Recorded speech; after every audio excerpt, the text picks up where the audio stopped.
Hey guys, welcome back to my channel. So this episode is episode 5 of 7 truths that God gave me while pulling weeds. And if you haven't caught episodes 1 through 4, I encourage you to go back, especially to episode 1, because it talks about where this all started. And it basically started when I got frustrated with my grass just looking a mess with the weeds, and I decided just, long story short, pull them up. And God just began to plant things in me that really opened my eyes to a lot of truths that refer back to the Bible.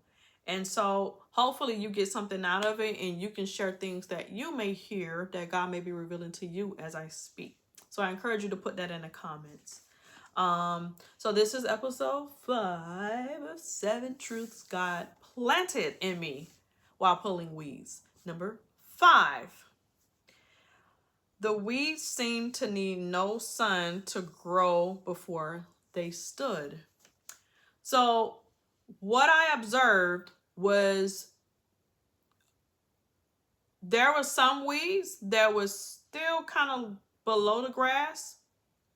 But even though the grass was pretty strong in some spots, there was still like little weeds that were just starting to grow. And I just thought that was weird because on the contrary, once the weed takes over the sunlight, even good things like trees, if a tree overshadow an area of grass, the grass, what I've seen, normally dies. Correct me if I'm wrong. It may be some landscapers out here or people who's just great at those things. But for me, it dies off because it needs the sun. But the weed didn't need that. And when I went to my backyard, which does have a lot of shade, I noticed the areas that had grass at once upon a time, they were fully overtaken by weeds. So it further illuminated the fact that things that are in the darkness, or shall we say even done in the darkness, they don't need the sun. Obviously, they don't need Jesus. They are not of God, right? And so I noticed that the weed, they had no problem. They did not need the sun. They did not have to reach for that. But for those of us who profess Christ, it kind of goes back. I don't want to jump back to episode 1 where I said, we need the sun. We need the sun, S-O-N. We need Jesus to live just like the plants need S-U-N to live, right? And so I don't know. I don't have a lot of reflection on this because it kind of jumps into the other ones. But that was an observation I noticed. Like, I'm going to refer back to my paper. I just began to wonder, did it stay that way undetected so it can grow better, grow stronger, root itself stronger before it projected its ugly head, the actual weed? Because that's what I noticed. Like, even when it intertwined, it'll be thinner, it'll be smaller, and as it got closer to getting strong, it'll get thicker before I can pull it up.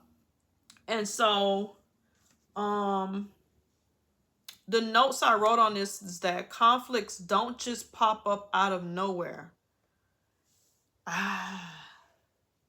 This is a cliche topic because you have people around you, friends or coworkers, that are seemingly nice, seemingly good, seemingly kind of on the same soil with you, but inside they have like darkness, like jealousy, envy, hatred towards you, right? Thank you, God. That's what it's coming from. The weeds didn't need the sun. It grew without the sun. It didn't need it. And something like that, that's character traits like that is not of God. Like somebody jealous, somebody envious, that is not of God. Even if you find those souls in you, because they can't be within a Christian. Otherwise, you know, it wouldn't be like in one of the 10 commandments, thou shalt not covet. That means just mean you just want people's stuff, you jealous or whatever. But that's part of it. I'm not gonna go into detail with that, but I'm just saying that stuff got to be uprooted out of you. And then there's some people that'll blend along with you, and it causes like conflict with you. Sometimes it just conflict with your spirit. They ain't even got to do nothing yet.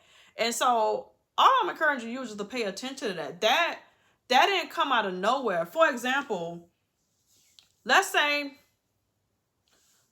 gosh, I wish I had an example of something recent on myself, but just to think of, let's say you bought somebody a gift at work, right? And then another coworker come out of nowhere like, you always doing stuff for people, you never look out for me, da-da-da. You like, whoa, where that came from? And some of y'all know what I'm talking about. You like, whoa, where that came from? So sometimes some people spaz out on stuff that you may have did that you didn't think like, whoa, was I that bad? But did what I say, did it really sound that bad? And it wasn't. It wasn't even all that big of a deal. It's just that is rooted in something else. And so it's not a you problem. It's something that they've been dealing with underneath for a long time. So 5 out of 7 was the weeds need no son. It needed no son. And it's not rooted in Jesus Christ if they acting like that or they dealing with that. Okay? They need a son. Okay? They need a son. It eventually become rooted out, but the son exposed that. And so all I'm saying is it becomes undetectable. And that's how the weeds were. They were like, some of them I kind of caught early. Some of them were like out. Obviously, I went to that spot to pull it up. But even as I pull out that spot, I saw little baby weeds growing. And that just made me think of that it's undetected at first. And so the weeds probably there all along. And even me thinking like, okay, I pulled up all the weeds today. My grass is perfect. It's still some little undetectable root. I'm about to call it spirits. Undetectable roots there amongst the grass that's starting to starve out the other grass. To starve out the grass, some of the undetectable weeds, excuse me, that may be starving out or trying to starve out or disturb the grass. So all I'm saying, it ain't you. It ain't you. I'm gonna be your friend and tell you it ain't you. It's something they dealing with and something that's been undetectable for so long. Like all them sly remarks. I don't mean to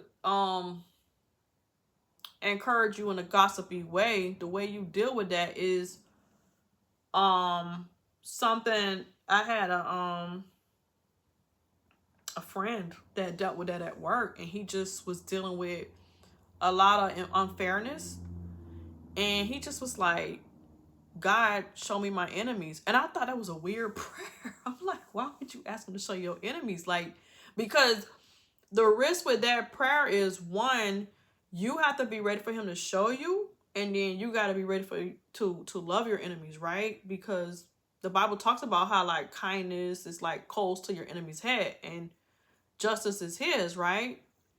It's for him to handle. So you don't want to ask for that prayer if you know you can't handle it and you know it may cause you to sin. But what it did was help him with strategy. Guess who it was? It was one of the administrators who always kind of talked to him on like a friendly basis. And she told him straight up like, oh, you know, all them times I've been talking to you, you know those were write-ups, right? Those were oral consequences. Like, you know, there's different stuff that's like oral, written, and whatever the third step is in some places. And so he was like, no, I didn't know that. Because she talked to him like a friendly basis. Like, it wasn't like how she made it seem. Like, hey, make sure you clear that up, or that was an issue the other day, but I fixed it. She was writing them up. She was writing, putting stuff in his files. So that's what bring me back to that. Let me repeat it. The weeds need no sun to grow before they stand up. And so that was his prayer. God, show me my enemies. And so with that, strategy-wise, he eventually prayed about it, and he eventually left that job and found better. Whoop-de-doo. But other people eventually left when he did keep in contact with some people, or some people actually came and worked at his job like years later. And so, yeah, if you coming about that, I respected that prayer. I was like, it couldn't be me. I don't know if my heart, like, God would first have to prepare my heart to know who it is. And sometimes you kind of have an idea, but you need it confirmed. But you also have to have your heart prepared to forgive and let God handle it, or ask him what's the next step and the next strategy to deal with it. If he, once he does reveal your enemies, if he feels you're ready to deal with that. So that concludes number 5 of the 7 truths that God gave me while pulling weeds. If there's something I missed in this statement, not missed, but I just like to hear other people instances of what they may hear or see from that statement. Or if you resonate with what I said, I just want to hear from you too. So thanks for returning and listening. If you made it here to the end, thank you. You're my fam. You're my peoples. So we'll see you back for number 6 of 7 truths that God planted in me while pulling weeds. See you later.